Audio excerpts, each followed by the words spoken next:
Hey, what's going on, weavers? Tim here again, and in this video we're going to take this iconic Casio from this to this. The good people out at SKX Mod reached out to me and sent me this solid steel case mod for the Casio AE-1200, or better known as the Casio Royale. It comes with a steel oyster style bracelet and all the tools you need, and the case itself of course. Switching out the cases is super easy. You just remove the movement from the original plastic body by unscrewing the case back, pop the movement out, and take the faceplate out as well. Then pop it into the new metal case.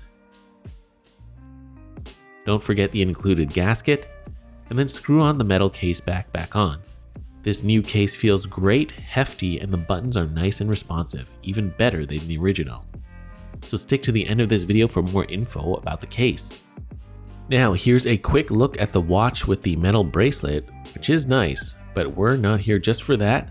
Let's make our own. We're going to be using orange and OD green microcord, and we have a 18mm watch buckle. First up, we're going to add our cord to our spring bars.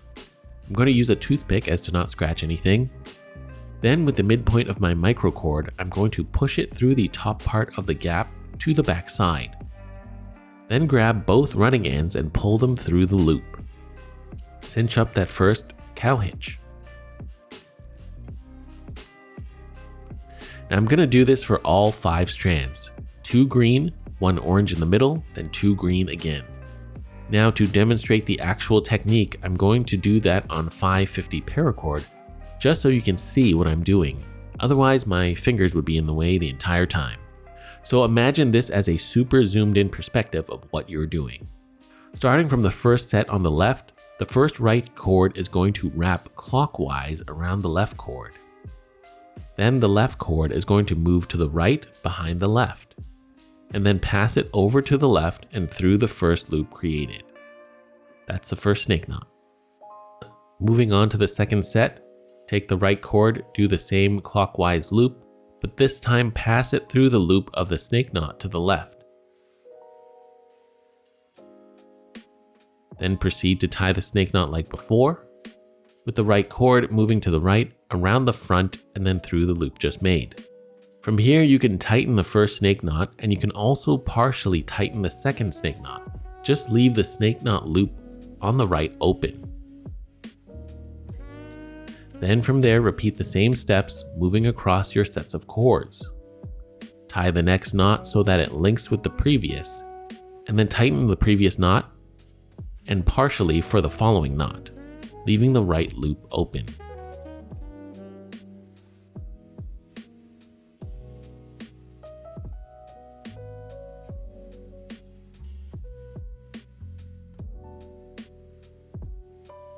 Work your way across and then restart for the next row. So this is how we're going to create the watch strap portion. This is the side that will have the adjustment holes on it. Doing this with microcord will be finicky at first and even a little frustrating, but the easiest way would be to keep the watch on the edge of a table, or maybe even tape it down to the edge of the table and work with both hands. Continue weaving your way down your strap. I wove about 2 1/4 inch or 5.5 centimeters.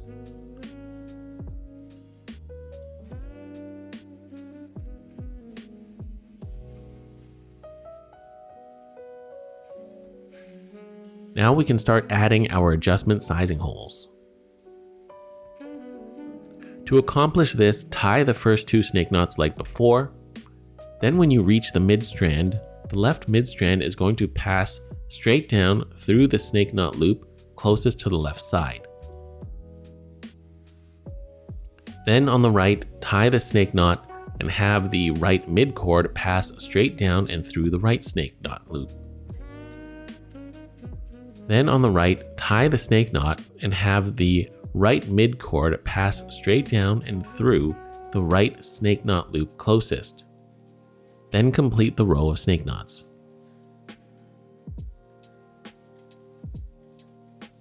After that, you're going to tie 2 more full rows of knots. We've now left a gap in the middle that's going to be the sizing hole for the tongue of the buckle.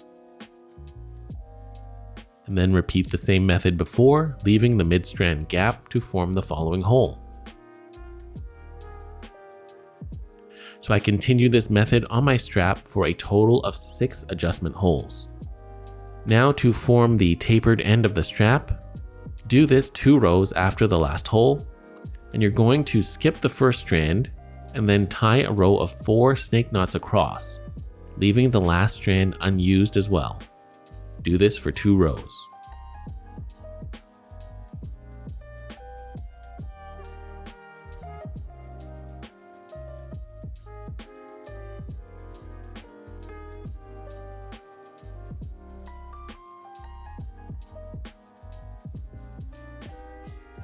Then after those 2 rows, skip another single strand in and then tie a row of 3 snake knots.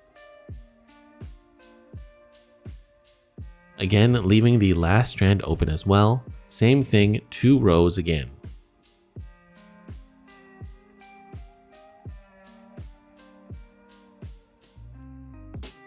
Second last row, skip 1 strand in and tie 2 snake knots.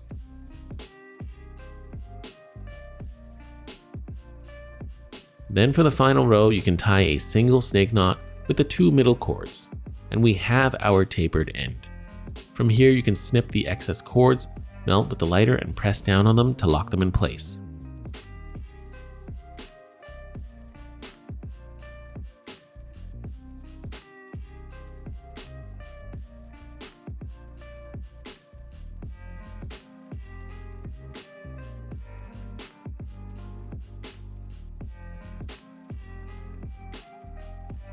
So that's one side of the strap done, and to make the buckle side, it's the exact same process. And you won't have to add sizing holes, of course. I use the same method to weave a 3-inch or a 7.5 centimeter section. And to connect that side to the buckle, here's how. I'm going to demonstrate on this large buckle so you can see what I'm doing. With the first set of strands, I'm going to pass both strands through the top of the buckle. Then the right strand will wrap around to the left, going around both the standing and running end of the left strand. Then the left strand moves to the right, wraps around the front, and then through the first loop created.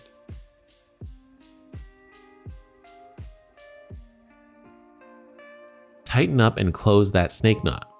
You're also going to want to cinch the knot down so that it's closest to the end of the weave.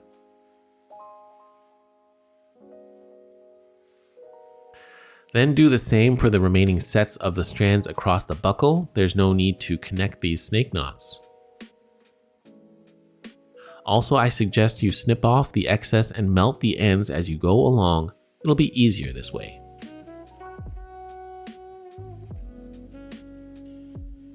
And one more note, when I got to the middle of the buckle, I just had my 2 strands go around the buckle tongue as shown here.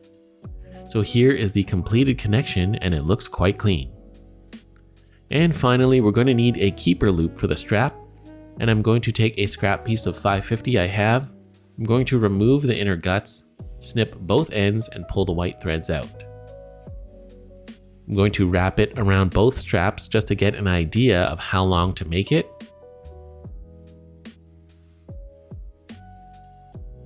And once I have the length, I'm going to melt both ends and then hold them together so that they can fuse. We have our keeper loop now, and we're just going to slip it on the buckle side, and voila! Royale with cheese. I mean, our Casio Royale makeover is complete. The case by SKX Mod is really amazing. Super solid feeling, and it really gives new life to this classic Casio. The machining is amazing and is overall exceptionally well made out of solid billet steel. It's also got a blasted matte finish, and it's going to hold up really well because it's got a super hard coating applied to the surface. So scratches should not be an issue unless you throw it in the washing machine with a bunch of rocks or something. Also, it has sapphire glass on the front, no longer mineral crystal like the original, so this is going to be a beast for taking wear over time. The case is more likely to outlast the movement in this situation, and if it does, you can easily and cheaply replace it. And as you saw, the process of switching out the cases from the plastic case to the new metal one was super easy. Even if you're not a tinkerer, it's super simple with all the tools you need in this sweet kit. All that coupled with our newly woven snake knot microcord strap, I think we've got quite an amazing piece on the wrist now. So thank you SKX Mod for sending me this kit to try out.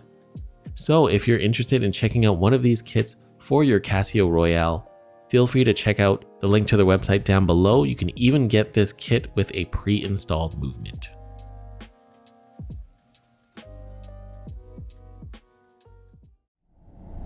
Do you know what they call a Casio AE-1200 in France? They don't call it that? What do they call it? They call it a Casio Royale. Casio Royale. What do they call a G-Shock? G-Shock's a G-Shock, but they call it Le G-Shock. Le G-Shock.